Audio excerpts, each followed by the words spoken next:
story in our pack comes from Matthew's Gospel again in the New Testament. And it's a story about Jesus and his friends on a boat and the sea and the storm and the wind and the waves coming. And then Jesus appearing on the water, walking on the water, and what that must have been like. And then him asking Peter to step out into the waves too. So let's hear that story from Matthew chapter 14. I wonder if you've ever been on a boat, perhaps a rowing boat, perhaps a little boat out in the sea, perhaps you've been on a paddleboard or perhaps a dinghy in the sea. It's exciting, isn't it, when it's all calm and beautiful, but it can get a bit scary if it gets very rough. So this is what happened. Jesus made his disciples get into the boat and go ahead to the other side of the lake while he dismissed the crowds. And after Jesus had sent the crowds away, he went up into the mountains by himself to pray. When evening came, he was there alone. But by this time, the boat, battered by the waves, was far from land, for the wind was against them. So the disciples were there in the lake, on the boat, in the middle of the lake, far away from Jesus. And early in the morning, Jesus came walking to them across the sea. But when the disciples saw him walking on the sea, they were terrified, saying, "It's a ghost."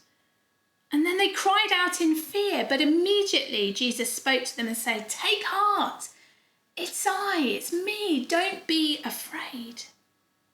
Peter answered him, "Lord, if it's you, command me to come to you on the water." So he said, "Come." So Peter got out of the boat, started walking on the water, and he came towards Jesus. But when he noticed the strong wind and the big waves, he became frightened that he was going to drown, and immediately he started to sink and he cried out, "Save me, Lord, save me." Jesus immediately reached out his hand and caught him, saying, "You have little faith, why did you doubt?" When they got into the boat, the wind ceased, and those in the boat worshipped him, saying, "Truly, you are the Son of God." It's an amazing story, isn't it?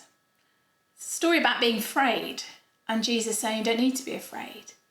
And it's a story about being courageous and being brave and trusting God, even when the things we ask to do are difficult. Now, I don't think Jesus wants you to try walking on the water. I don't think I've ever managed it. You could have a go, though, in the shallow bit at the seaside or in the bath tonight, see what happens. But really, this is a story about trusting Jesus, about being prepared to do things, knowing that he's with us. We don't need to worry, we don't need to fear, we don't need to doubt, to be strong because he's with us and caring for us. So all our activities to do with the story are to do with water, making things, making boats for the water, bubble snakes, having a go at some science experiments with water, freezing things, just explore the water. And if you go to the beach, be really safe. Take care. Hi, it's Jo again, back in her kitchen, in my kitchen even, and we're going to have a go for Challenge 4, which is the story of Jesus walking on the water. So we've got some water-themed activities. We're going to have a go at making a bubble snake. So you're going to need a plastic bottle. Don't have to have a small one. You can use a big 2-litre one or whatever you've got, a plastic bottle. And you need a sock, which you can use again. You don't have to, it's not going to cut the sock, so you can just wash it up.